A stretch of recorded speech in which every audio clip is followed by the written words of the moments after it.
Hello, everyone, and welcome to this Genetic Engineering and Biotechnology News webinar. It's entitled Advancing Genomics into Personalized Medicine. Ever since the completion of the Human Genome Project in 2003, the goal of scientists and medical researchers has been to take genomic information and use it to develop new diagnostics and therapeutics. Significant strides have been made in this effort, but a number of challenges remain, including data analysis and deconvolution. We've assembled an expert group of panel members today to address this issue during the webinar. Let's meet them. Dr. Craig Webb is a professor at the Center for Cancer Genomics and Computational Biology at the Van Andel Research Institute. Craig is going to provide a two-part detailed analysis of personalized medicine and discuss his ideas for moving this field forward more quickly and efficiently. Dr. Yuri Nikolsky, Vice President of Research at Thomson Reuters, will explore methods of analyzing Omix data for applications in personalized and translational medicine. And Dr. Cornelia Polyak, who's an Associate Professor of Medical Oncology at the Dana-Farber Cancer Institute, will examine the challenges and opportunities for the personalized treatment of breast cancer. I'm John Sterling, Editor-in-Chief of GEN, and I'm going to serve as the moderator. Please feel free to enlarge the slide images or download the complete presentation. At any time during the webinar, you can send in a question for our panelists. Type your question into the Ask a Question box on the lower left of your console and then hit Submit. The panel will try to answer as many as possible during the question and answer segment that takes place after all the presentations have been made. So, if everyone's ready, let's get going. Dr. Craig Webb will be our lead-off speaker. Craig, the floor is yours. Thank you, John. Well, it's my pleasure to talk to you today about our road towards personalized medicine, and this is my contact information if you'd like to contact me. Next slide. I'm going to be laying out my presentation in two parts. I'll start out with a brief introduction to genomics, personalized medicine, what a biomarker is, and also tell you about the institution that I reside at, and then focus a little bit on some infrastructural elements that we've built over the last decade to allow us to actually practice personalized medicine. And then I'll break, and then at the end I'll come back to some examples of our application of this infrastructure towards real patients with late-stage cancer, and then end on the future. Next slide. So this slide really just tells you that our path towards the real-time application of personalized medicine is a long one. So we've spent 6 years developing the infrastructure, which I'll touch on, to allow us to actually treat prospective patients in a real-time fashion. But I also do maintain a lab that's focused on tumor metastasis and understanding the molecular basis of metastasis. Next slide. This is just to illustrate one application in the lab. This is actually looking at, again, using GeneGo technology, looking at the systems that we believe to be involved in the metastatic phenotype, in this case in pancreatic cancer. And so we use a systems approach to identify potential drivers of metastases. In this case, we believe there's a histamine signal being produced by Kupffer cells in the liver that enable pancreatic cancer metastasis. But I won't be talking about this aspect of our research. Next slide. So first, an introduction to personalized medicine in general. And this is the Van Andel Institute in the middle. That's a picture of the institution, and these buildings around us are within a one-block area being built over the last decade, about $2 billion of local money being invested in life sciences and healthcare, including medical schools, cancer centers, and the like. Just to let you know that Grand Rapids is serious about life sciences in general. Next slide. Recently, we are affiliated with the Translational Genomics Institute out of Arizona in Phoenix, and Dr. Jeffrey Trent is the research director of both institutions. Next slide. Both of us have really been focused on the product of the Human Genome Project, and Dr. Trent himself worked with Francis Collins there on the right, next to Craig Van Der and Bill Clinton, on the sequencing of the Human Genome Project. Next slide. The challenge, of course, as we all know, is there's this vast amount of gap between data, the amount of data that's out there, and it's getting worse with the likes of next-generation sequencing, and the abstraction of data to information, to knowledge, and then clinically useful information and knowledge, which is minimal. So our challenge has been, over the past decade, to try and close this gap. Next slide. Case in point, if you do a literature search, is a peer-reviewed articles looking at cancer biomarkers, close to 200,000 publications yet very few of those, of course, have actually made their way into clinical practice. Next slide. So one of the products of the Human Genome Project, of course, is that we understand genomic structure. We understand human genomes actually have less genes than grapes, so clearly the complexity does not occur at the number of genes. It occurs at the systems level. And on the right here, of course, is a classical systems diagram, and that's obviously the focal point of Thomson Reuters GeneGo, Medical products, and the like. And we model these systems quite actively in the lab. Next slide. Obviously, a lot of technologies have evolved through the years at the chromosomal, DNA, RNA, proteomic, and metabolomic levels. I'm not going to dwell on these. These are somewhat outdated now. And next slide. Moving towards the beasts of next-generation sequencing that are generating billions of data points and require supercomputing to analyze the data. And we'll talk a little bit more about how we're doing that. Next slide. Now, coupled with the fact that the cost of cancer care and the health economics and economics in general is a big area, a topic area, is increasing, especially for end-of-life patients where majority of healthcare costs are actually spent is actually at the end of life, the last 6 months of life. And so this is a real problem in healthcare, which we need to resolve. Next slide. So the hope is this area of personalized healthcare, the idea that we'll be using molecular information or biomarkers, which we'll get to predict disease, detect disease early, accurately diagnose and prognosticate disease, and then treat the disease with the appropriate therapy, given the molecular information of the disease in the patient. The idea being that we will reduce this disease severity over time, and disease severity over time, of course, equates to healthcare costs as well. So all the stakeholders, if you like, benefit from this personalized approach. It's a bad term, but we really use terms like molecularly guided or precision medicine, but personalized medicine is a name that's stuck. Next slide.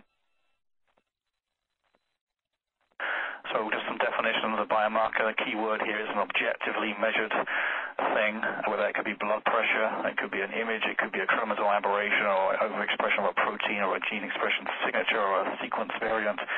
But it's a characteristic that's objectively measured as a measure of disease or a pharmacological a therapeutic response to an intervention. So that's the FDA definition of a biomarker. Again, objective is the key word. Next slide. Personalized medicine, of course, is using these biomarkers to achieve this idea of personalized healthcare. Next slide. Now, the area that we focus most of our efforts in is this idea of aligning the right drug to the right person at the right time, i.e. of pharmacogenomics. So, as we all know, patients with the same, quote, anatomical disease do not respond the same way to a given therapy. So we're trying to maximize therapeutic index by aligning the patients to the right drug to avoid toxicity and maximize efficacy. Next slide. There's been many examples of this, or a few examples of this, I should say, and most of these recently, whereby targeted therapies have been aligned with what we call companion diagnostics. And when you actually identify the driver of vulnerabilities within the tumor, if you like, the driver mutations that cause the cancer or the progression of the cancer, with the right drug, we get greatly improved responses. And here's some examples with Gleevec or Herceptin or the Plexicom agents or Arisa, for example, in these different indications. Next slide. Now, the issue with that is that each of those companion diagnostics took a long time and millions of dollars to develop, nearly as long as the agents in many cases. And so the number of drugs that are out there that could be available to this approach of a line of companion diagnostics or pharmacogenomics are staggering, and there's just some knowledge bases that we use to mine the world of the drug universe and the targeted mechanism of action of these drugs, and including GeneGo at the bottom left there.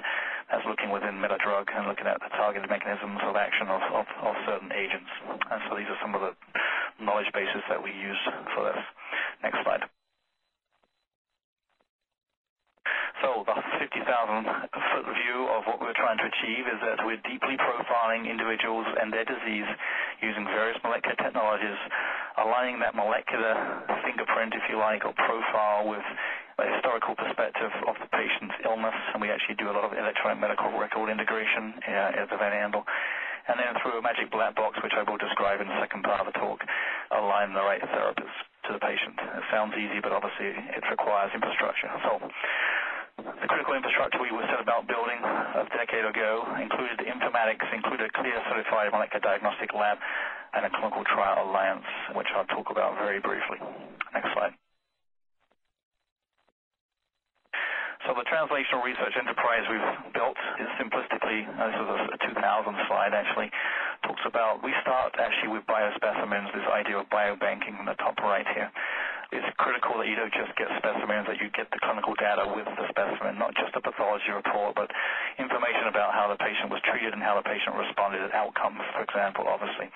And that allows us to, over time, bank enough material to retrospectively discover novel biomarkers or approaches to predict best therapies for these patients, and ultimately apply those back to the clinic in a prospective trials, which requires things like a molecular diagnostics lab, a clear certified lab, but also clinical trial infrastructure, which we developed here, which we called Connexus. So, and in the middle there, arguably the most important component is the informatics, or we call it translational informatics, that allows us to exchange data, information, and knowledge across the clinical and research enterprises.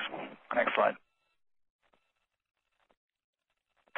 So just to quickly show you some screenshots. So this is our product that we developed, actually as a commercial product called Xenobase Biointegration Suite, that allows us to track information about patients or subjects in general, samples, experiments, and also analyze the data within the same setup. So you can query the database, its interfaces with electronic medical records, and also allows us to perform integrated analysis of phenotype and genotype, which I won't dwell on too much, but we've used this extensively. Next slide.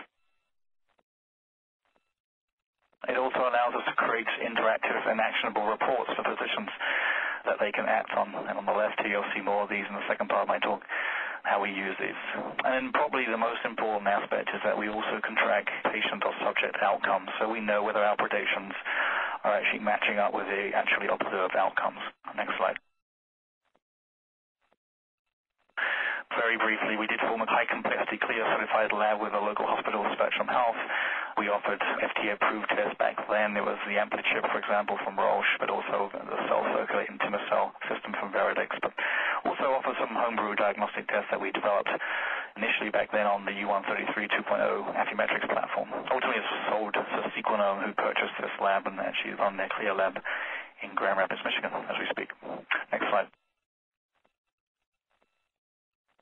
We also formed very quickly here the Clinical Research Alliance, a multi-institutional alliance in West Michigan with hospitals and private practice groups, primary care doctors, etc. We became actually members of the Critical Path Institute, and have actually helped qualify some novel biomarkers through the FDA qualification process, but I won't dwell on that here. Next slide. But the main point is that you really need, those are the three legs of the stool that you absolutely need to allow you to actually treat patients in real time. You need, obviously, a clinical trial infrastructure to consent patients and collect samples. You need a high-complexity CLIA lab to actually profile patients using these latest technologies, and you need the informatics to actually be able to integrate the data and actually provide actionable reports to patients. So I will hand this back. Thanks, John, and look forward to the next part of my talk. Craig, thanks so much for that wonderful overview of personalized medicine. And as Craig noted during his presentation, he's going to be back to give part 2 right before we begin the question and answer section of our webinar. And if you're just now joining our webinar, welcome to you all. As I mentioned a second ago, we'll be conducting a Q&A segment following the panelists' presentations. Please type your question for any or all of our panelists into the Ask a Question box on the lower left of your console, and then hit Submit. Our second panelist, Dr. Yuri Nikolsky, will now begin his presentation on analyzing omics data for personalized and translational medicine. Yuri, you can begin your presentation. Thank you, John. I would like to talk about the methods of functional or systems biology analysis, which is used in personalized and translational medicine. Next slide, please. On this slide, we just show that the translational research and personalized medicine to a large extent are based on analysis of omics data coming with patients, meaning next-generation sequence data, SNP data, personal genotyping data, expression data, proteomics, and so on. Next slide, please. To analyze such data, it's not sufficient to use statistical analysis or old methods of molecular biology, because you have to deal with many genes, many thousands sometimes genes and features at a time. So for that, we need to apply systems biology tools, and systems biology is believed to be the main research engine for this kind of research. Next slide, please. There are several definitions of systems biology and many ways to describe it. I really like the definition done by Lee Hartwell back in 1999 in his Nature paper.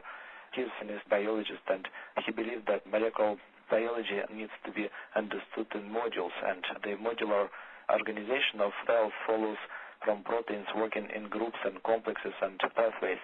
And this is essentially what modern methods of systems analysis, knowledge-based functional analysis, based upon. Next slide, please.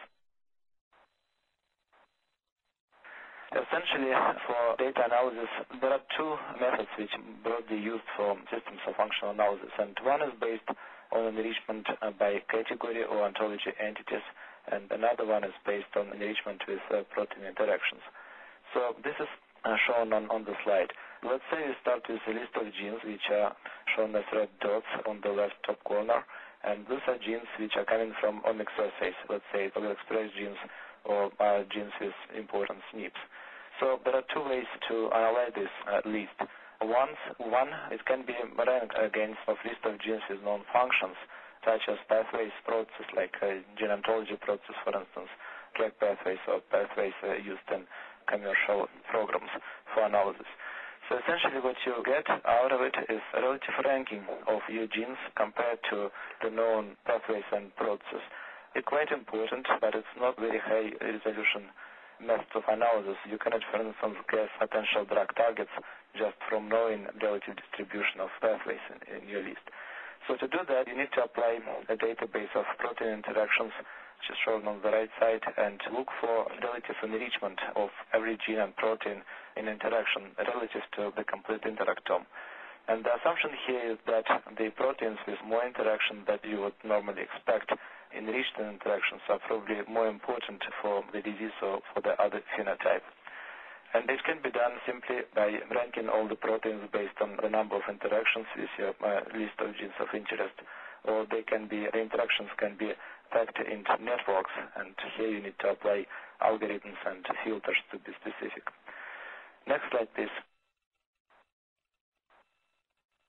To understand this process in more detail, we probably need to start with a visualization of proteins and interactions on pathways and networks. Usually the visualization done in the form of nodes like proteins and edges. Edges show connectivity between the proteins.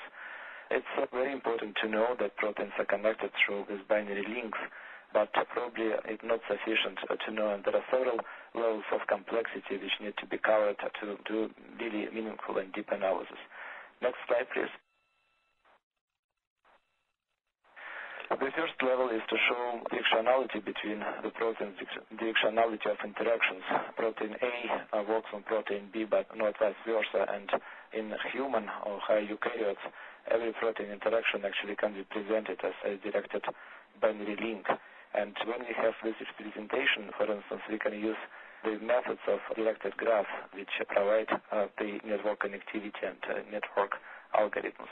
Next slide, please. The next level is effect. So some protein interactions are positive and some negative. So we have activators and we have inhibitors. So that has to be shown as well if such details can be picked up from the literature. Next slide. So the next level is the mechanisms for interactions. They are all different. Transcription factor binding to promoter of target genes is one type of interaction, and physical binding is quite different. Then we have metabolic and transport reactions and so on. So that has to be reflected on the interaction links. Next slide, please. And proteins have different functions. There are ligands and there are receptors, there are kinases and phosphatases, transcription factors, effector proteins. Altogether, there can be 30-35 different functions which can be distinctly shown on the pathways. So when we have that rich semantics with directionality, effects, protein functions, and protein interaction mechanisms, we can actually do quite sophisticated analysis. Next slide, please. So the interactions connected into longer chains of interactions known as pathways. In human and higher eukaryotes, signaling pathways represent linear chains of consecutive binding and reactions and some metabolic transformations. 11 steps on average, and they overlap in signal transduction parts. So the pathway is very important to be used for prioritization on high-level networks. Next slide, please. It works pretty much like GPS works. There are many ways to get from point A to point B using all kinds of roads, smaller roads, larger roads. But usually people use something like shortest time use of highways. And that's exactly how the pathways are applied for building networks. Next slide, please. So this is one of the examples. So this is a network built out of overexpressed genes and some cancer data. And the thick line on this network is the pathway coming from what's known as canonical signaling pathways, most likely direction for information transfer. Next slide, please. So the pathways on its own are connected into what's known as pathway maps or wiring diagrams to depict biology in high-level terms. So you can think of CAG maps, for instance, for such a presentation. In Metacore Thomson Reuters system, there are more than 1,000 pathway maps, for instance, for signaling metabolism and pathology for different diseases. Also representations for high-level networks, pre-built networks, and proteins and complexes. So these structures are broadly used in enrichment analysis in ontology terms. Next slide, please. So this slide shows the analytical workflow in functional analysis or systems biology analysis. Essentially, it's all about filtering the list of genes and coming up with the genes which are most important, such as potential biomarkers and drug targets. And the methods of systems analysis applied consecutively. So we start with experiments which can be pre-filtered using different parameters such as ortholog, species, process, disease, and so on. On the next level, enrichment analysis for the list is done using different tools. For instance, gene set enrichment analysis, hypergeometric distribution, page, and some other algorithms. And multiple ontologies can be applied at this level. CAG, for instance, gene ontology for process, or some ontology built by companies like Thomson Reuters for canonical pathway maps, disease biomarkers, toxicity biomarkers, and so on. So this level of analysis allows to narrow down a list of interest to something which is more specific, for instance, apoptotic genes or cell cycle genes. And the next level, which we call interactome analysis, we can define the most overconnected first and second level interactions of proteins, and this way we can identify the most important transcription factors and kinases, proteases, and so on, proteins of different functions, which are linked to the list of interest by the number of interactions. And finally, we can do network analysis using multiple tools. Next slide, please. In modern systems or platforms for systems analysis, the workflow is quite easy to use and automated. The user can start with any source of data of interest. It can be expression array, it can be next generation sequencing data, list of proteins from proteomic profiles, can start with chemical structure for small molecule compounds or just interaction data.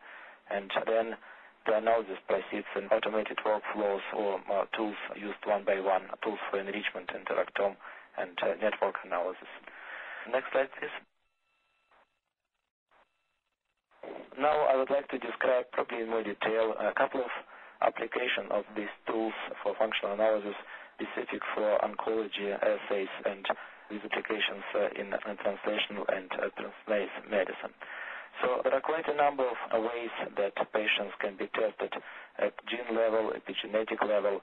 Expression profiles can be taken, proteomic profile, metabolites from body liquids, and so on. So what we know about all this testing and multiple data types is actually three main things. One is that no single level of data can provide with sufficiently accurate biomarkers. If you have just gene expression, you can come up with gene signature, multivariate biomarker, But in many cases, gene signatures are not working quite accurately, and their predictive power actually diminishes with the number of experiments. Also, the data set assayed at different levels do not overlap quite well. For instance, if you do mutation analysis of SNPs and we have a list of overexpressed genes from the very same patient, most likely very few genes would be common on these assays, both mutated and overexpressed. So you cannot really compare them directly. And statistical methods of correlation, which are currently used, not really adequate for that. So next slide, please. How can we compare this very important assay data coming from DNA, RNA, protein level and make sense out of them? There are several ways to do it using functional systems level. For instance, we can do what we call synergy in enrichment analysis and look for the pathways and cellular process which will be both hit by the data from different data sets and data types. We can use interactome tools to come up with, for instance, a list of transcription factors which will be mutated with a number of overexpressed genes in different type. We can do this analysis in one or multiple steps, and we can also build what's known as causal networks, so essentially reconstructing the disease pathology using different types of data, genetic data, expression data, proteomics, and so on. Next slide, please. On this example, we show how some of these methods work. So here is comparison of mutated and amplified genes in breast cancer, which we published a few years ago with Cornelia Polyak.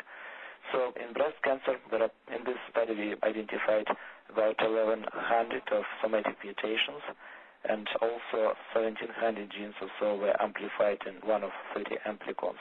So if you look at these two types of data, very important genetic changes happening in breast cancers, and look at the intersection of these data sets, you'll see that intersection is actually very small, statistically significantly smaller than expected on random. So how do you compare that? Well, on the next slide,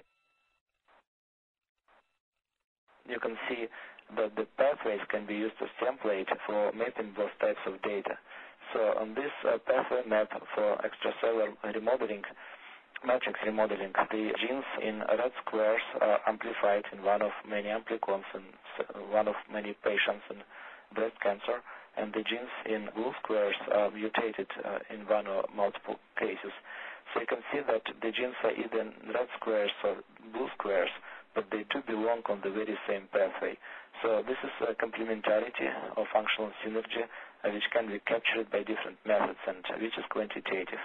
So for the large data sets, we can come up with a very simple tool which would calculate this synergy, and that can be calculated between SNPs and expression data, between mutations and amplifications, or any other multiple types, which is very handy. On the next slide, I have an illustration showing what relative connectivity in interaction means.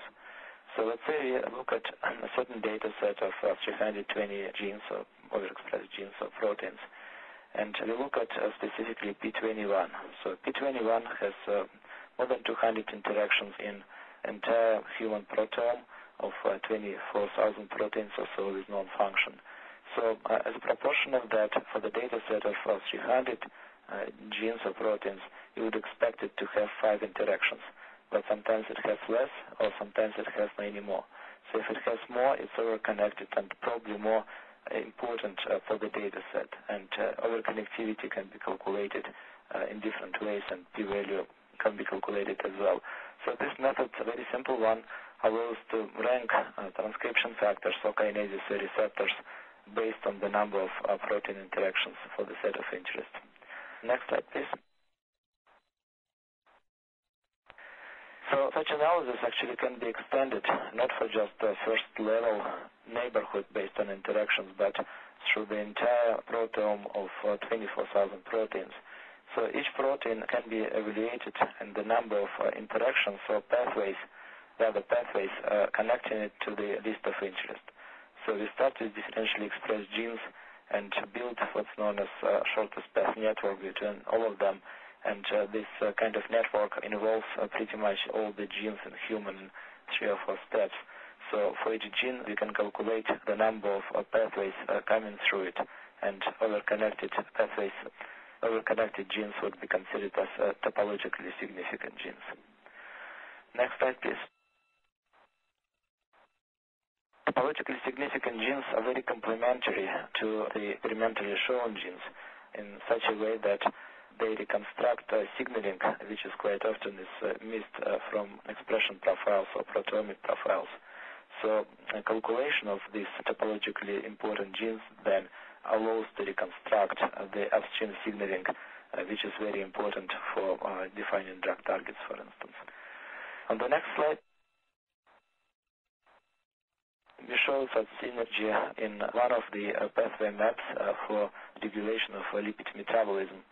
So some of the genes, enzymes, are circled in red. So they came from proteomics and differentially expressed genes sets.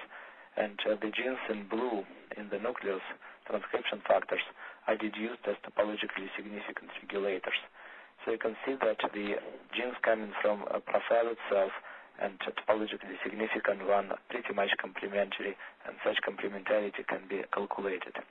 Next slide, please. So the culmination of this analysis is a proper construction of causal network, which are a bit more comprehensive, and they can be divided into triggers, which is ligand receptor pairs, relevant signaling pathways for signal transduction, a set of transcription factors which co-regulate effector genes, which define the phenotype. So such networks can be built for individual cancer patients, for instance, to come up with potential drug targets. Next slide, please. And these drug targets can be calculated as most important hubs, for instance, or influential genes on causal networks. This is something which is actively used in our service contracts with pharmaceutical companies and universities. So the next few slides deal with using the pathways as templates for functional biomarkers. Next slide, please.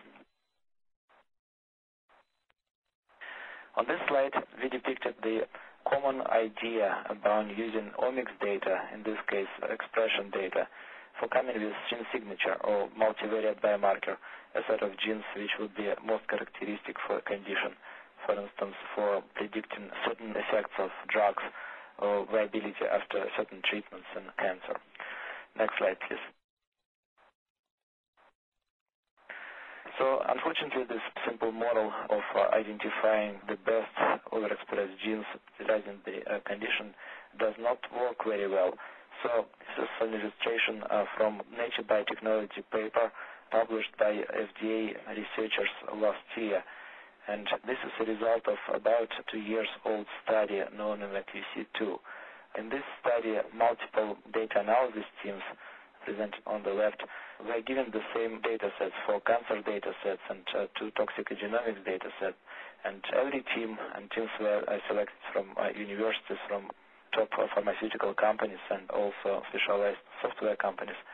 So all these teams were to come up with the best possible models for generating gene signatures. And in this table, the performance of the signatures is depicted. So what you see here in colors is Matthew correlation coefficient, which shows performance of different models on different data sets. So the bottom line here is that quite a number of teams came up with models which work well on a simple phenotype, such as gender or ER status in breast cancer. But when dealing with complex data, complex phenotypes, for instance, of 5 or 7 year survival in breast cancer or multiple myeloma or some other cancers, all models work quite poorly. And it's illustrated also on the next slide, which shows performance of Amsterdam 70 gene signature for breast cancer prognosis. It's one of the most important signatures, which is a diagnostic product approved by FDA. So in the original study published in 2002, the specificity of these 70 gene biomarkers was very high, about 90%. But in repeat studies with more samples, the specificity went out quite dramatically, and there is very simple statistical reason for that. So next slide, please. We show that instead of statistical analysis and tools for generation of such gene signatures, we can use the real functional grouping, for instance, the pathways, to come up with classifiers. So you can see how it works. So on the left, we have gene signatures deduced from two independent studies, and you can see that they don't overlap. This is exactly what people observe in gene expression studies. Gene signatures don't crosstalk very well. Nevertheless, these genes could belong to the very same pathway, and although they are not statistically significant at the level of genes, the pathway itself is significant and can be used as a classifier. Next slide, please. This is particularly important in genetic studies like GWAS studies, when very large SNP arrays and population numbers usually do not allow to come up with the statistically significant SNPs. So people who use in this field and GWAS studies learn to use pathways as template for multivariant biomarker 3 or 4 years ago, and there is a large field of study dealing exactly with that. Next slide, please. So eventually, what it boils down to is what we call functional fingerprints, sets of pathways which defined such as a barcode complex phenotypes, such as prostate cancer or lung cancer, diabetes 2, liver toxicity, and so on. So any phenotype can be represented quantitatively as a barcode of pathways of multiple types. Normal pathways involved in phenotype, pathology pathways, and drug action pathways. So we believe what needs to be done for systems biology to become a real engine for analysis of omics data and applications in personalized and translational medicine. So this is my last slide. So now back to you, John. Thank you. Well, Yuri, thank you for your insights and for those examples of ways to better use and understand omics data for personalized and translational medicine. That was an extremely informative presentation. Thank you very much. Before we proceed, let me remind everyone of our Q&A segment that comes right after the panelists have made their presentations. Please type your questions into the Ask a Question box on the lower left of your console and then hit Submit. Our third panelist, Dr. Cornelia Poliak, is ready to talk about the challenges and opportunities for the personalized treatment of breast cancer. Cornelia, the floor is yours. So thank you, John, for the introduction. And today I'd like to tell you about some of our work in understanding heterogeneity in breast cancer and how this poses a challenge and gives opportunities for personalized treatment. The next slide shows that breast tumors are very highly heterogeneous. There is a high degree of heterogeneity among tumors in different patients, which is called the intertumor heterogeneity. Based on expression profiling, breast tumors are classified into two major subtypes of luminal, HER2+, and basal-like. And these subtypes not only have different expression profiles, but they also have different risk factors for development, response to treatment, different risk of progression to metastatic disease, and also even when they metastatize, they have different site of metastasis that preferentially occurs.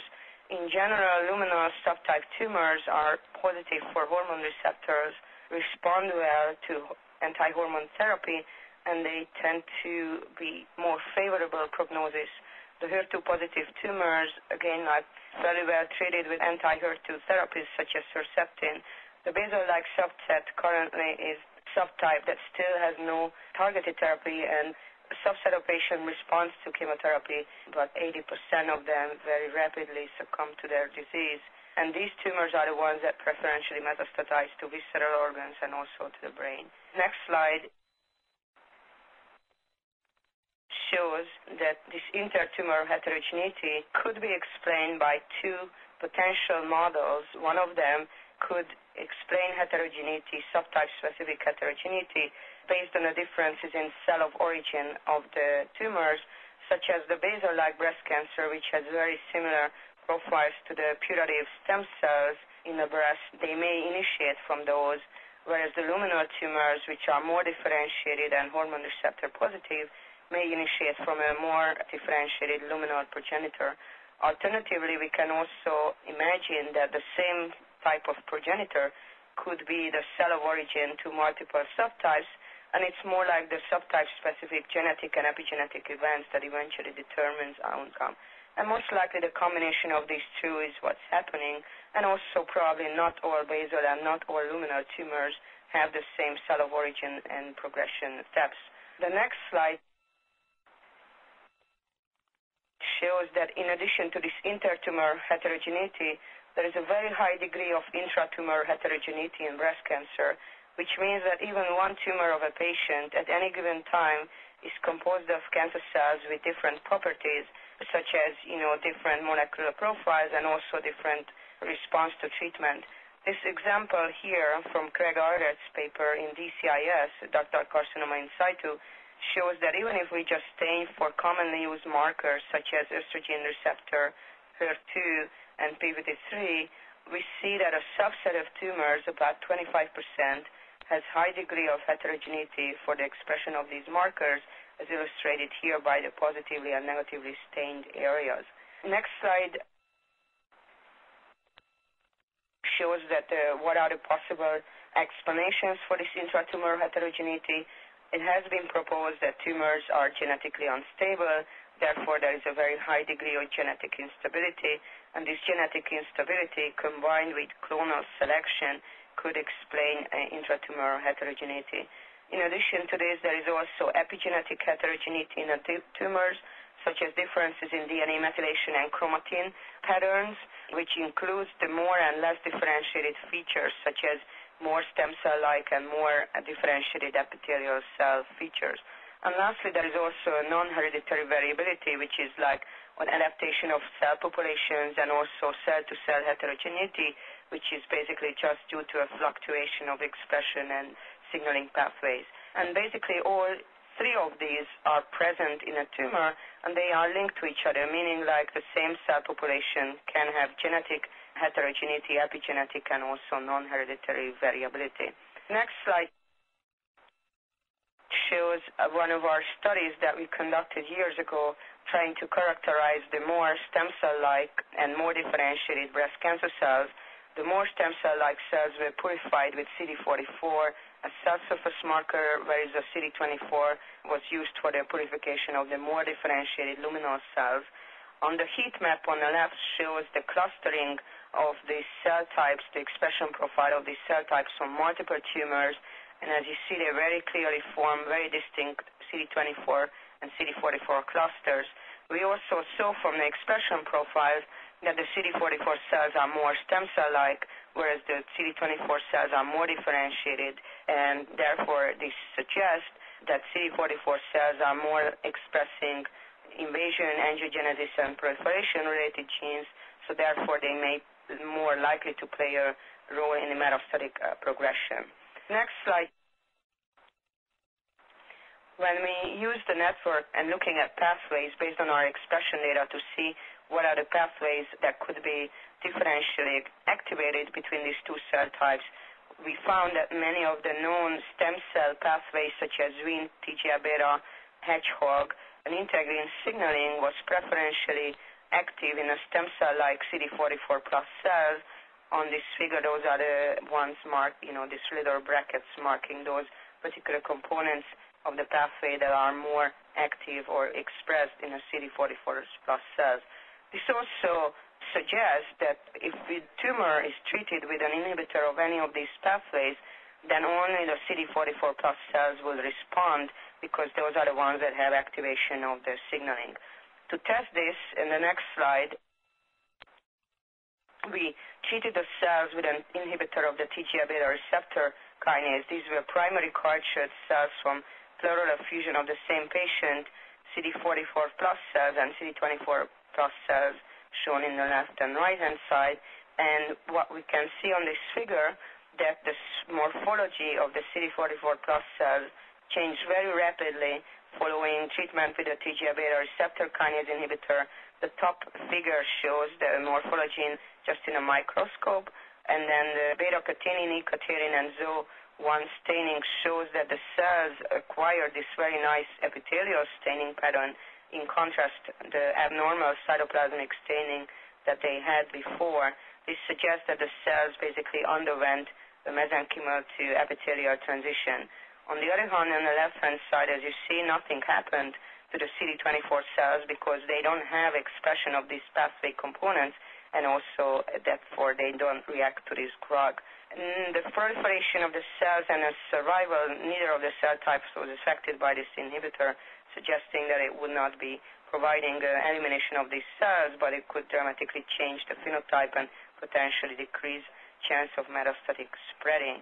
As a follow-up to this study, the next slide shows that we decided to conduct an unbiased shRNA screen to trying to identify other pathways and genes that may be essential for the survival and proliferation of the CD24 or CD44 plus breast cancer cells. Unfortunately, such study could not be conducted in primary tumors or primary cultures derived from tumors because those don't grow very efficiently and also they change phenotype. Therefore, we selected a panel of cell lines that seem to reproduce the phenotype of the 44-24 plus cells. On panel A in the figure shows the gene expression profiles of the CD24-44 plus cells in primary tumors, and we identified about 1,500 genes differentiate these two cell types. And then we took these 1,500 genes and applied them to expression data from breast cancer cell lines, 54 cell lines, and what we found that they split into very nicely into two groups. The genes that are high in the CD24 cells were expressed in the luminal cell lines, which are the blue-colored one. The genes that are high in the CD44 cells were expressed in the basal-like breast cancer cell lines, which are the red ones on this panel. We selected about 7 of each of these cell lines that grow well, and we could infect them well with the shRNA and characterize these further for the expression of CD24-44 cell surface marker, which is shown in panel C. So again, the basal-like cell line seems to be largely CD44 positive, negative for CD24, whereas the opposite is true for the luminal cell lines, which are largely CD24 positive and negative for 44.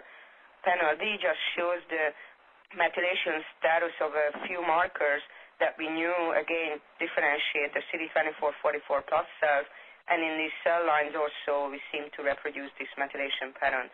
So based on the expression of cell surface marker and also the methylation pattern, it looked like that some of the cell lines could be good models to use for this study, as they have a profile similar to the 44-24 cells.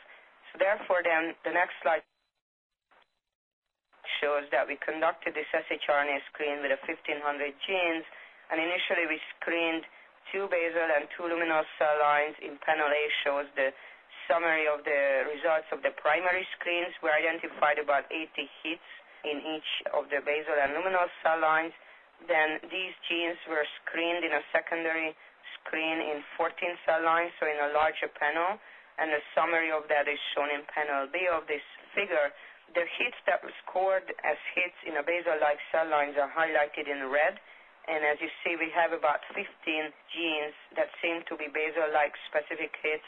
There are some that also score in many basal cell lines, but some luminals record these basal-like hits. Luminal hit, there was really nothing that was only specifically scored in the luminal cell lines. ERB3 was kind of a marginal luminal hit in a way that it scored in all the luminal cell lines and not all of the basals, but in some of the basals. And then lastly, we also had some non-selective hits that were scored in each cell line regardless of their subtype. What was interesting that if you look at the top 15 genes, which are the basal-like specific hits, many of these encode secreted proteins and extracellular matrix components, suggesting that these stem cell-like breast cancer cells make their own niche in a way, and they dependent on this niche. Next slide showed that we validated the shRNA screen result for selected genes by using siRNAs on the panel C on this figure, and also small molecular inhibitors for the hits that we had these inhibitors available. And both kind of experiments essentially reproduce the shRNA screen result. In the shRNA screen, we just looked at whether the siRNA specifically affects the luminal or basal-like breast cancer cells for these selected genes. and looking at cell viability, and they essentially gave the same results, that were hits in a basal-like cell lines based on shRNA were also hits by siRNA. On the small molecule inhibitors, we determined the GI50 for each of the 14 cell lines, and they plotted them according to decreasing GI50. And again, the red colors indicate the basal-like cell lines, and as you see, many of the hits are actually preferentially inhibiting the basal-like cell lines. The JAK2 inhibitor and the CXCR2 inhibitor were particularly interesting, and we followed up more the JAK inhibitor in detail. The reason is because there are already compounds inhibiting these pathways that are in clinical trials for other indications, and therefore could rapidly be tested in breast cancer, and our eventual goal was to actually conduct a clinical trial based on these results. So we focused on an IL-6 JAK-STAT pathway in a further detail. The next slide shows that we actually found that in a basal-like breast cancer cells, there is an autocrine IL-6 JAK-STAT activation loop. First, because we showed that IL-6 is constitutively secreted by the basal-like breast cancer cells based on ELISA, that shows in this left panel. And this leads to constitutive phospho-STAT3 activation, as shown by the Western blot on the right-hand side. And this can be inhibited by a JAK kinase inhibitor, as shown in this lower panel. The next slide shows that we decided to test if we can inhibit the growth of the basal-like breast cancer cells, which are CD44+ and phospho-STAT3+ in vivo in xenografts. So therefore, we derived xenografts from the 4 basal-like breast cancer cell lines indicated on this graph, and also a patient-derived tumor, IDC31, which had a phenotype of largely composed of CD44+, CD24 negative, and phospho-STAT3+ cells, as shown in this little upper inset here. What you see on the figure is that JAK kinase inhibitor effectively inhibited the tumor growth in all of the cell lines and also in a primary tumor to some degree. The significance of this was variable, and that was partly due to the fact that some of the tumors were very small because the cells are not very tumorigenic. But even in these tumors, like the HS578 and IDC31 xenografts, when we looked at the cellularity of the tumor on the histology on this H&E same slide, we saw a very dramatic decrease in cellularity following treatment with the JAK kinase inhibitor, which is this BSK805. And on this right graph just shows the quantification of this decrease in cellularity. Next slide shows that we looked at the frequency of the phospho-STAT3 positive tumor cells in the xenografts derived from the cell line. The SUM185 cell line is 100%, 44+ phospho-STAT3+, as shown on the control treatment slide. And following treatment with a BSK805 inhibitor, the number of phospho-STAT3 positive cells dramatically decreased. The same was true on the IDC31, as shown in the figure, and then this is actually quantitated in this graph on the right-hand side. And we also noticed when we looked at the histology of the tumors that they actually seem to have, the tumors after treatment that responded, seem to have decreased number of leukocytes, infiltrating leukocytes, and also less angiogenic, suggesting that this JAK inhibitor may decrease tumor growth multiple different ways. The next slide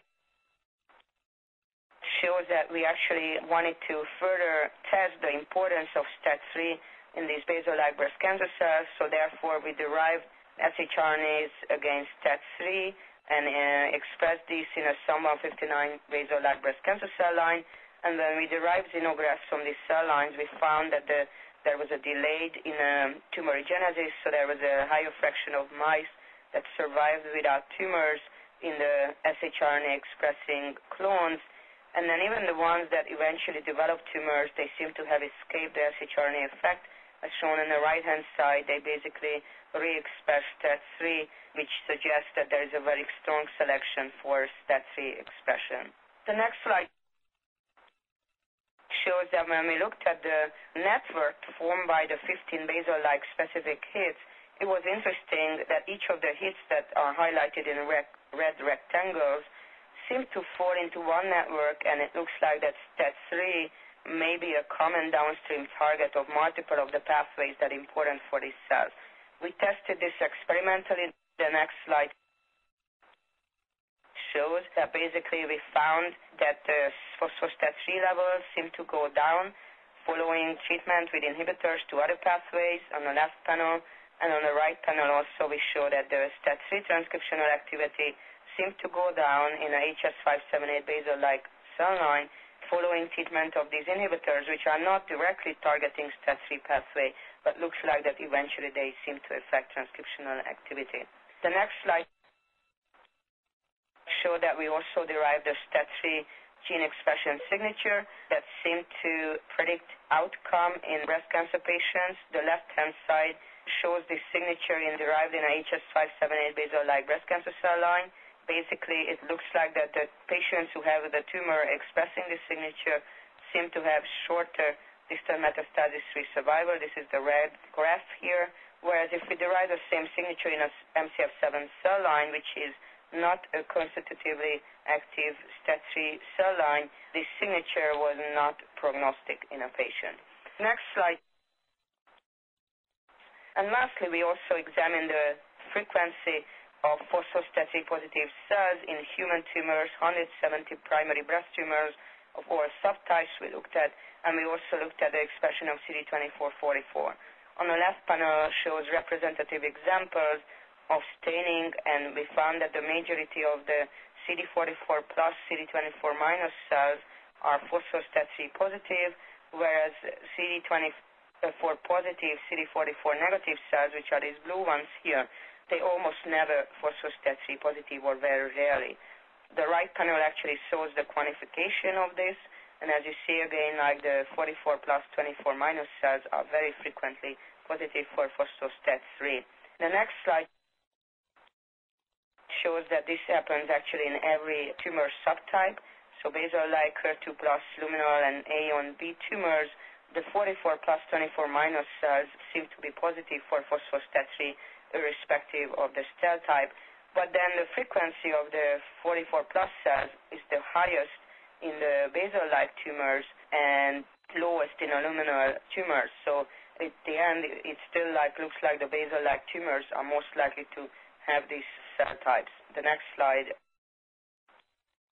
just a summary of what we think is how these autocrine and paracrine pathways could be functioning in the tumors. We think that the basal-like CD44 plus 24 minus stem cell-like cells have this constitutive activation of the phospho-STAT3 pathway due to the secretion of IL-6 and also because of the activity of some of these other pathways that eventually seem to be activating STAT3. In the CD24 cells, this pathway is mostly inactive, but sometimes it can be turned on due to paracrine signaling from the neighboring stem cell-like 44 plus cells, or inflammatory cells or stroma could express some of these cytokines. The last slide shows the conclusions that can be drawn, that basically we see that the cancer cells display very high genetic, epigenetic, and phenotypic diversity. All of these can change during treatment, but it looks like that despite this high degree of heterogeneity, maybe we can find specific pathways on which these cells dependent on, such as the JAK-STAT signaling pathway for the stem cell-like breast cancer cells, and that could be explored as a future therapeutic target for a subset of breast cancer patients. And the last slide just shows the acknowledgement of the people who did the work. Vanessa Almendro, Lauren Marotta, and Mikhail Shipitskin did the major part of this work that I just presented, and we had numerous collaborators in other institutions and also within Dana-Farber. And back to you, John. And thank you, Cornelia, for your very detailed description of the new ways to approach the treatment of breast cancer. And following your slides, I really think that many in our audience are going to find the information you presented very useful in their own research. Very good, thank you. I want to welcome Dr. Craig Webb back to the webinar speaker lineup. Actually, Craig's never really left the webinar. He's been listening to the other presentations, as have we all. But he's now set to give the second part of his talk. Craig, you can begin part 2. Thank you, John. All right, so I'm going to pick up where I left off, having explained the infrastructure we built, tell you about some of our early examples of real-time personalized medicine trials, as well as touch on the future, where I think this is going. All right, so how do we help today's patients? This, by the way, is a 3-year-old first patient on our trial, 3-year-old with metastatic neuroblastoma, so no question to motivate yourself here on this one. So this patient's obviously failed multiple lines of therapy and really is coming to the end of the road where you try something or hospice sort of situation. So next slide. These are the people involved, many people to thank, not just myself here in my lab. This was many disciplines across institutional and political lines and many great people that we had a chance to collaborate with. Next slide. So the general challenge was this has to be real time. This cannot be stick it in the freezer and come back to it in 6 months. How do you enroll patients on trials, collect a tumor specimen, qualify it through pathology, move it into a clear lab, the CMM that I told you about in the first part there, run it through, in this case, the Affymetrix technology back then, run it through the algorithms that we developed, which I explained, create one of these actionable reports and provide that back to the physician. And our challenge was do that in 5 business days. So it's really more of an engineering feat, a logistical workflow issue than it was a scientific issue at that time. Now, on the bottom half here, you can see we developed these tumor models. They're called primary tumor graphs that we use for vetting new ideas and new combinations of agents, etc., which I'll describe briefly as well, but very, very briefly. Next slide. This is a picture of some of those tumor graph models. We have over 120 of these models now that very closely resemble the patient's disease at the pathological level there on the left, classical IC, but also at the molecular level. We gene expression profile all these. We also look at targeted mutational analysis of certain key actionable mutations that we have. And these models very closely resemble, in fact, perfectly resemble the patient's disease over about 3 or 4 in vivo generations. So we use these models a lot for our research, and we have these available for others across 35 different pathologies if anyone's interested. Next slide. Okay, getting back to this 35,000-foot view, I'm sure many of you are thinking, what's in this black box, which I'll now describe. Next slide. So this actually is part of an FDA-approved IDE application. So believe it or not, we've gone through the FDA with this quote device. And basically, a tumor specimen is compared to a reference set. It depends on the tumor type that you're interested in. And then a differential gene list, we use Z-scores, which are standard deviations from the mean or the reference set, go through a series of algorithms, including, if you notice there on the sort of vertical, is the GeneGo system. So these are some of the network-based analysis that Yuri described. The hidden nodes methods, for example, are in there. But we also use some signature-based methods like the connectivity map and gene set enrichment analysis, and then simplistic rules-based methods that we developed, simple logic rules that if a drug target is overexpressed or mutated, then give drug, for example. And then each of those methods can predict either targets and/or drugs. They get mapped together, and at the bottom here, you notice where it says association with public clinical contextual knowledge. That's a key part, because all we're doing here really is predicting molecular efficacy. It's a molecular hypothesis of drug efficacy. We then align with real-world evidence that may support that hypothesis. In our clinical trials, we then have to go through a tumor board that discusses these reports and decides a treatment plan for the patient. Next slide. Here's an example of the report. It's a list. In this case, this is a summary view of the report where it lists drugs top to bottom for predicted efficacy. It lists the methods that are used to predict the drug efficacy. And then it aligns, as you can see on the right hand here, supporting evidence. Now, in the world of community oncology, that people care about reimbursement of the drug.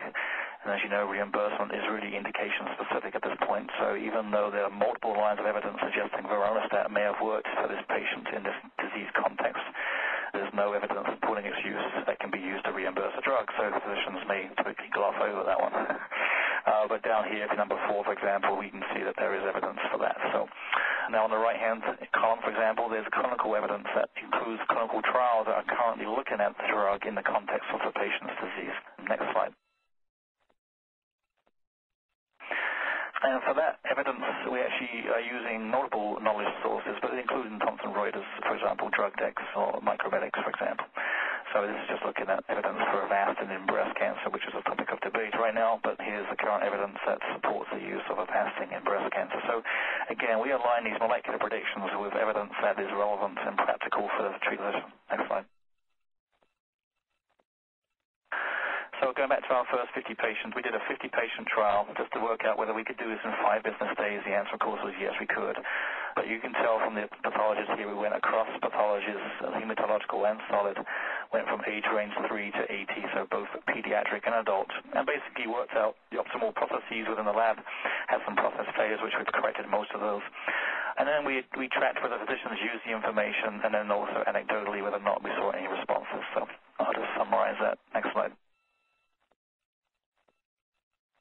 Here's one example, actually, with Dr. Lester at St. Joe, Michigan, a patient with non-small cell lung carcinoma, again, multiple relapse refractory patient's disease. Picture of the biopsy on top left here. And this is just a visualization back then of how we visualize these networks. And I've highlighted EGF receptor in the middle. You can see the red, what we now have thermometer bars, with red dot on the EGFR that was overexpressed and suggested to be amplified at the chromosomal level based upon some methods we use. And then that had to be confirmed by FISH. That allowed the physician to get reimbursement for alatinib. This was back then. And this is what the reports used to look like back then. You can see some of the EGFR inhibitors listed here at the top of the report. And this is how the patient responded to a combination of all molecularly guided therapies, cisplatin based upon low ERCC1 levels, docetaxel, alatinib, and Avastin were all given to this patient, and the patient showed a good partial response to that combinational approach by PET, CT, and also biomarker levels. Next slide.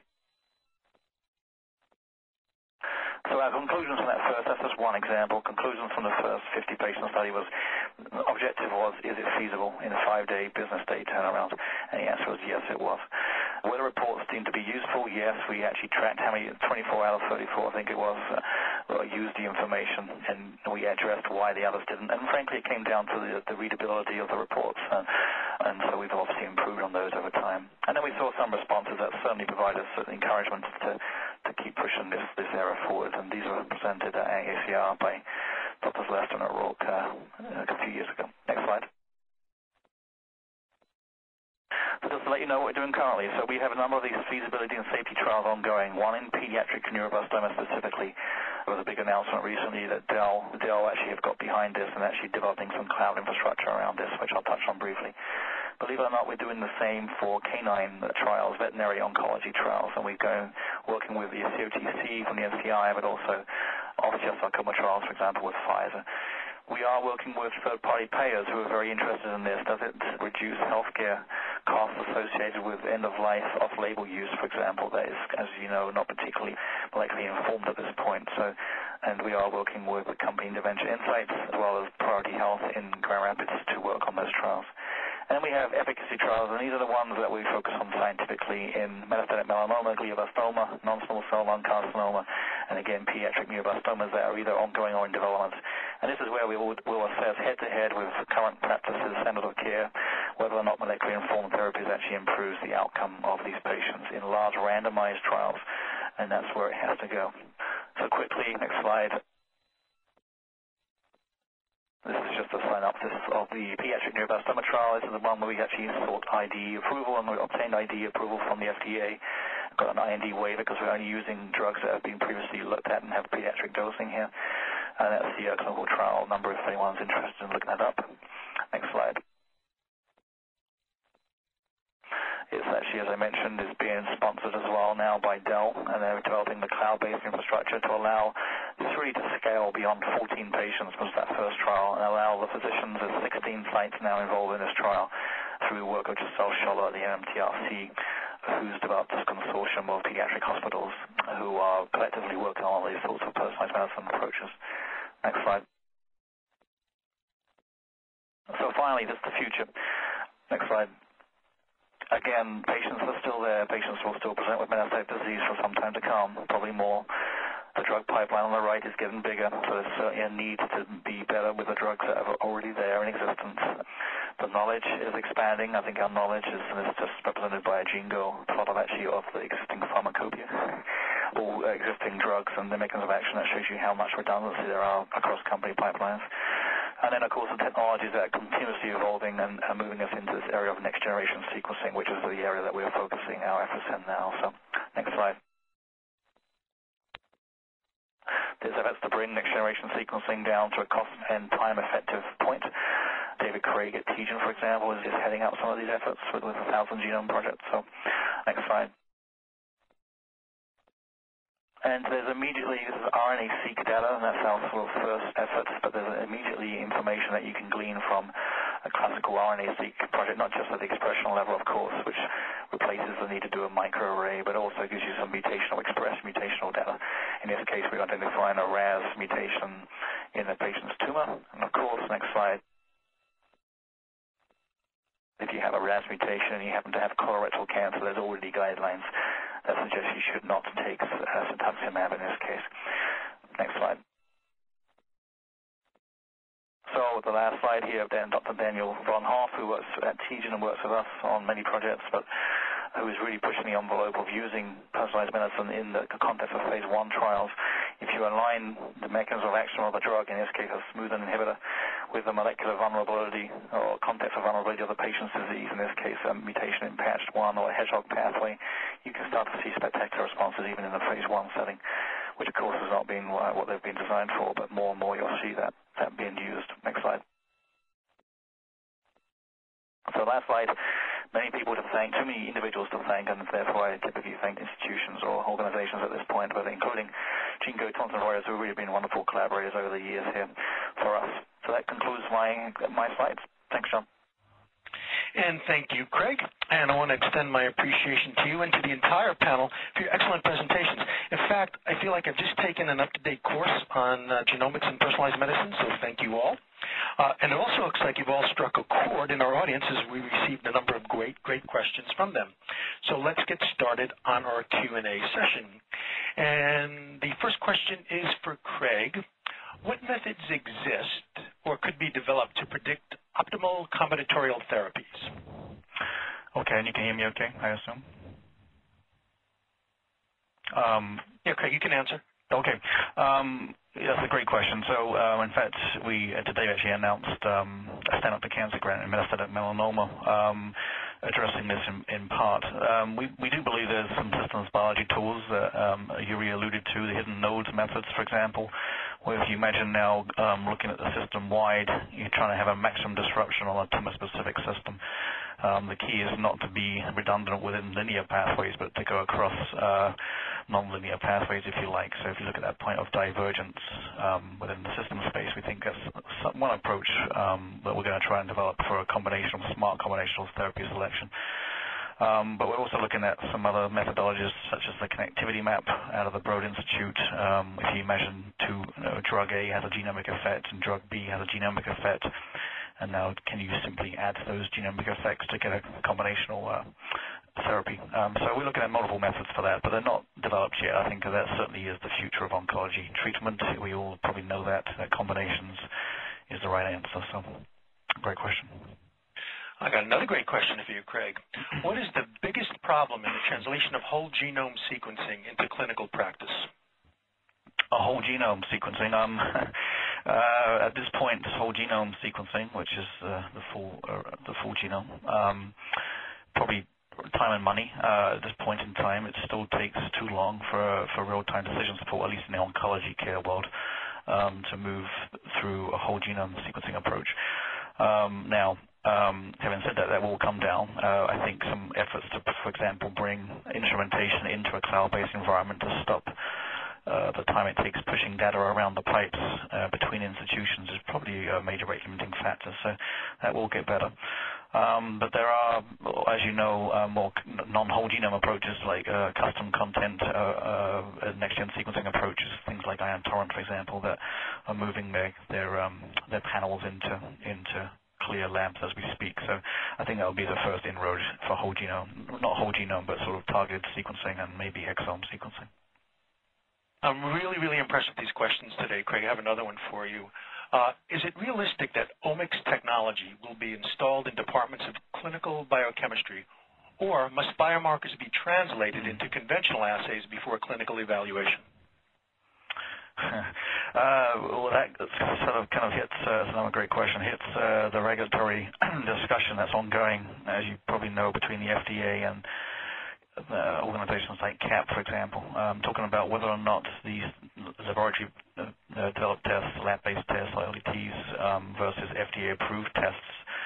I think the jury's still out where that's going to end up. We've kind of kept our options open, I guess. We've actually, as I mentioned, filed an IDE for a gene expression device but we also have run laboratory-based tests as well. So I think the verdict's still out there. Now, the question is, can labs do that? Can hospital labs, for example, develop their own tests? Absolutely. Absolutely can. I think some of the technologies, as I mentioned, things like Iron Torrent or MySeq are coming through, which will make that much more doable than full genome, high-seq type of approaches. So. And Craig, will NGS be able to substitute all DNA and RNA assays in medicine in the future? If yes, when will it happen? And crystal ball time.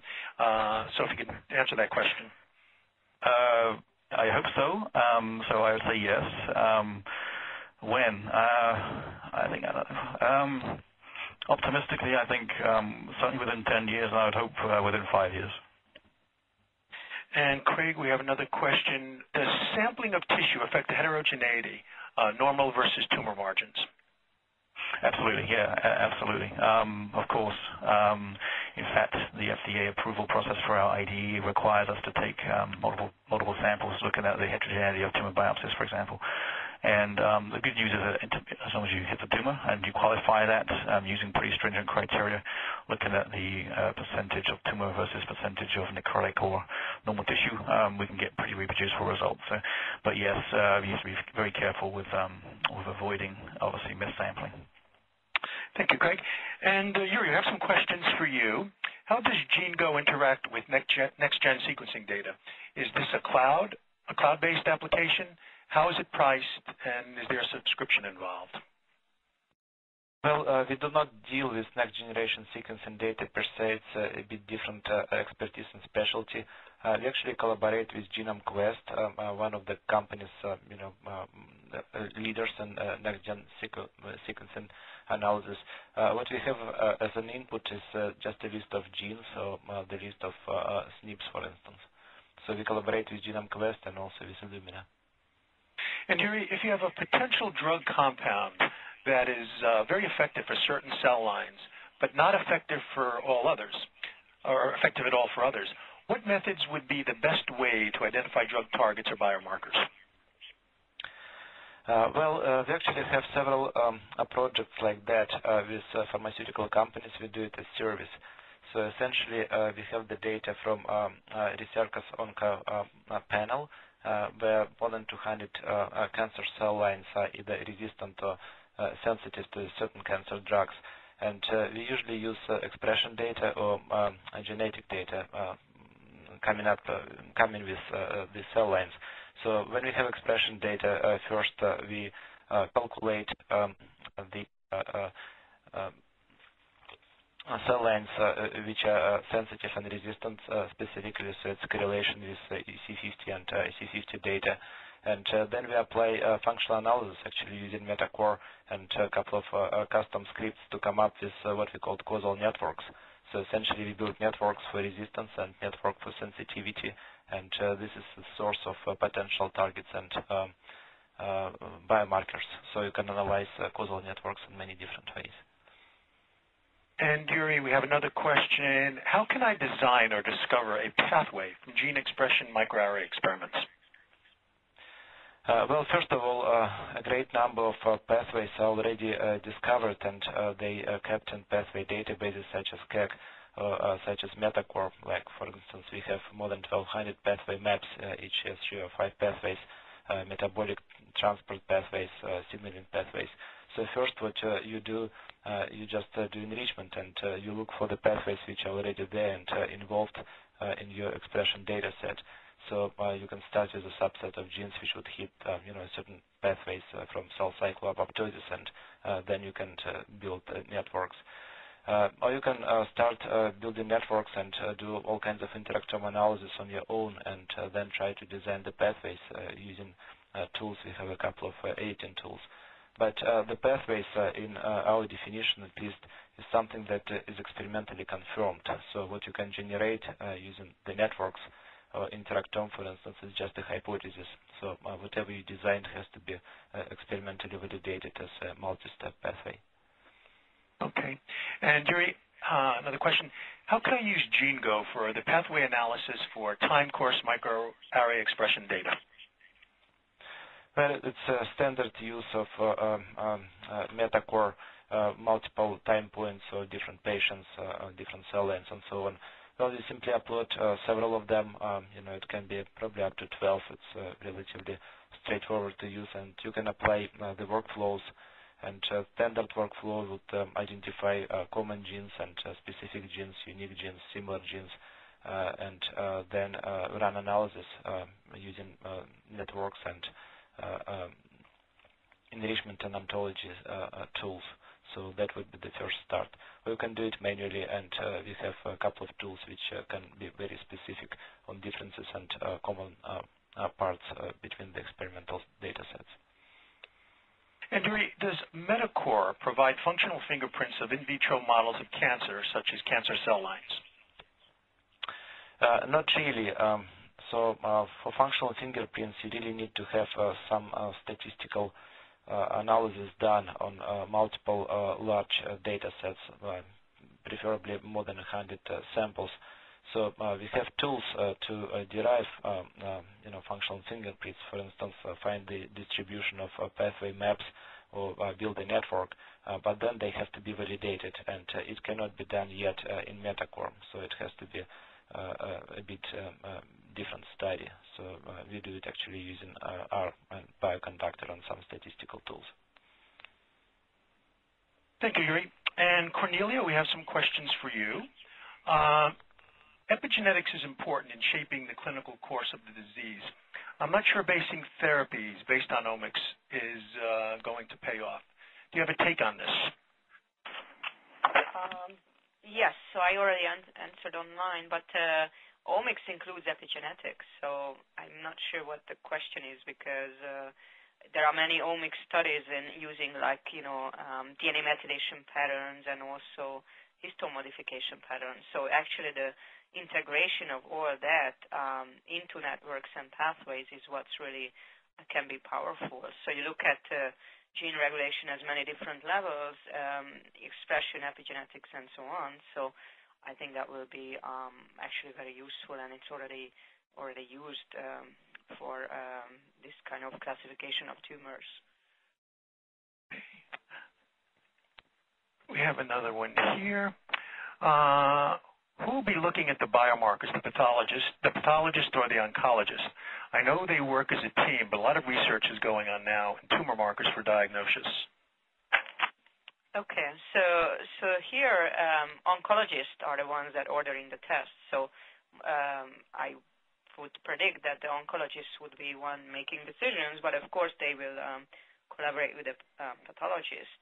In terms of who would be looking at a biomarker, actually doing the assay that can be done in a pathology lab and assessed by a pathologist, or also there is a trend, some of these more complicated assays are done in a centralized lab, like Oncotype DX type of assays. You just ship the slides to a company who does the test and gives you back the result, and that ensures that everybody who has that test get it done the same way, and there's no variability in pathology labs. So, but at the end is the oncologist who's managing the patient care, so they would be the ones who decide what assay to order in terms of which biomarkers to look at also.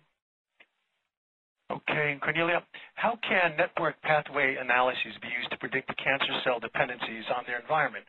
For example, paracrine interactions are important for survival.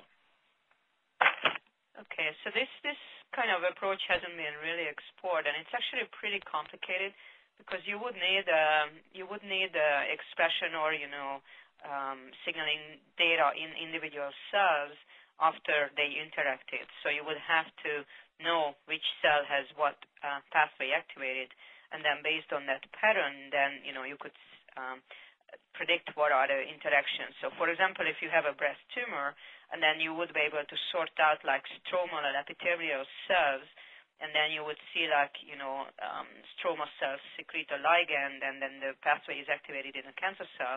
That would be indicative of an interaction. But otherwise, if you're doing the profiling on bulk tissue samples, then it's really difficult because you don't know where the signal is coming from. So for this kind of studies, sorting the cells would be really important. And Cornelia, let's see this other question. We have a number of them here. I'm trying to pick the right one. Here we go. Do you have to account for different isoforms of CD44 from alternative splicing? Well, it depends on the question. So what the type of screen we did when we were just looking at cells that seemed to have more mesenchymal phenotype, the particular isoform was not important, but if you for example, want to target a particular isoform, then it would be important to know, and that is very complicated splicing of CD44 that can be very cell type specific, but this was not really relevant to our study. Well, I want to thank the panel for answering all the questions, but unfortunately we've run out of time. But please note that this webinar will be archived for 6 months on our website, www.genengnews.com. If you missed parts of it, you can watch it again, or you can recommend it to your colleagues and friends. Thanks again to the panel for their outstanding presentations, and I want to say thank you to our audience for your attention and for your very thoughtful questions about various topics brought up during the webinar. And thank you to our sponsor, Thomson Reuters, who made this event possible. Shortly, we'll be sending you a survey, and we would appreciate your feedback on this webinar. Please look out for it and kindly give us your thoughts, as this will help us to continue to bring you topical and timely webinars in the future. Thank you very much. Have a great day.